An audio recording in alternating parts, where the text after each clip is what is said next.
You'll remember earlier this year, the Pentagon decided that women should be allowed to serve in combat. It was greeted, that decision, with a lot of joy on one side, the women who want to serve in combat, obviously, and dismay in other parts of the military. Lieutenant Colonel Robert Maginnis has written this really fascinating book, Deadly Consequences, How Cowards Are Pushing Women into Combat. And Colonel Maginnis joins me here in the studio now. Good to have you here, Colonel. Thank you for being here. Thank you, Jonathan. First of all, so the bottom line, you do not believe that women should serve in combat? Well, I don't believe women should serve in ground combat, and that's essentially what Leon Panetta and General Dempsey said back on the 24th of January. They removed all exemptions. The reality is we need women to serve in the armed forces, and they can access 80% of all positions. But the point of the spear, where we do the killing, the smashing of heads, that's where there is a distinction. That's where you have to understand the physiological and psychological differences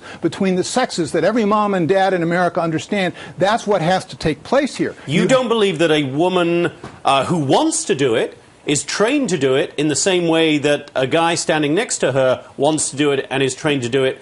You don't believe a woman can do it to the same effect? No. Yeah, and decades of military research that the government has funded evidences the physiological differences. You know, men have the magic potion called testosterone that makes us tougher in terms of our bones, our muscle fiber are stronger, our ability to run faster is there. When I describe in here the battles of Najaf and Fallujah and Chosin and northern or the DMZ of Vietnam, I talk about the toughest battling and fighting that we do. You know, yes, there are a few women that can match some of our men. However, when you throw in the sexual dynamic, you can't erase that. And I chronicle time and again, from privates to four-star generals, what they have said about the dynamics there. So why do you believe the Pentagon took this decision? Is this political correctness, or have they got some new study that shows them that certain women can do this job as well as men? Well, if they lower the standards, Jonathan, yes, then maybe. But the reality is, at the current standards, there are very, very, very few women that can, cut the mustard. It's a political decision. Barack Obama made this decision. He forced it down the throat of the secretary and the chairman. They are trying to live with it. That's why they've launched additional studies to try to find out, as General Dempsey says, what standards do we need to change?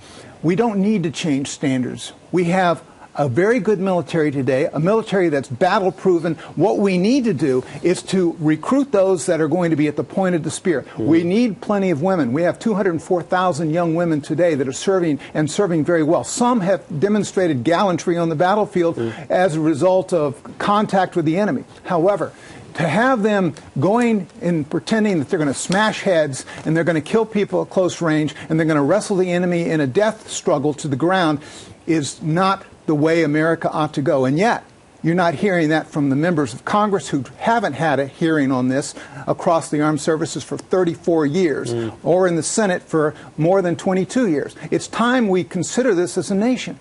One of our viewers writes in here, Colonel, Lady Griffin is her screen name. If a woman is willing to risk her life, then let her. After all, who would you be more scared of? A man who's trying to break into your home, or a woman who thinks you have just kidnapped her baby and she's coming for you? I guess her point being that women can be as ruthless, physically speaking, as men if they feel threatened for some reason, and that is the feeling that one would get in combat. The demonstrated psychology in the science, as well as from those that I've talked to, and my own personal experience at being an infantry officer for many years, is that men take risk more, they show more aggression, and they show less fear than women. And this is chronicled in the science. It's not something I made up.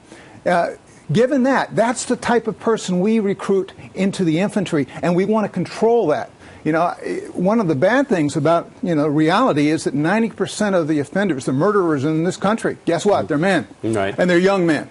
And those are the very men we want to tap that aggression from. And unfortunately, there are very, very few women that will really work in that sort of environment. We've seen that. What would be wrong with having those very, very few women? If that is true, and if only a handful, 1 in 1 million women could do it, would you object to those 1 in 1 million being there? The dynamics of mixing the sexes in forced intimate situations is troublesome. What General Dempsey has said, we need a critical mass. A critical mass means out of 100 infantrymen, you're going to need somewhere between, say, 15 and 33 women. You know, that means, by and large, you reduce the carrying, the fighting, the killing capacity of that unit just because we understand the differences between boys and girls. And you know, the science says that. Our own experience says that, and not a single nation in this world, even the Israelis who I've studied, or the Russians, have gone down this ludicrous pathway, except in times of national emergency. That's why the Russians sent tens of thousands of women into battle, because they were losing their nation to the Nazis. The Israelis don't do this. You know, we ought to certainly take instruction from them and understand that there are differences between men and women. And when we put them at the point of the spear, only the point of the spear is only about 5% of our military. Those are the people that are really doing the killing. If we put them out there, we're going to diminish. And of course, the feminists don't mind if you diminish the capability of that fighting force, because they think the policy goal here is the advancement of women's causes to allow them to go and be promoted. But women are promoted in the military just like men today at the same rate, virtually. You know, we have 8% general officers that are female out of the 922. So, you know, there are all sorts of arguments. I deal with every one of those arguments in the book. But fundamentally, I believe this is about truth. We need to hear the truth from the senior leadership, based upon the science, based upon their battle-proven experience. If we do that, I think the American people, who, quite frankly, if we're not careful, will be facing a lot more threats in the future. And if, in fact, this goes forward, I fear, with good reason, that we could face a draft, and it will include our young daughters. And you believe that we are a more civilized nation by not sending women directly into combat? Absolutely. No nation in the history of mankind has sent its women into direct combat by choice. It's out of necessity.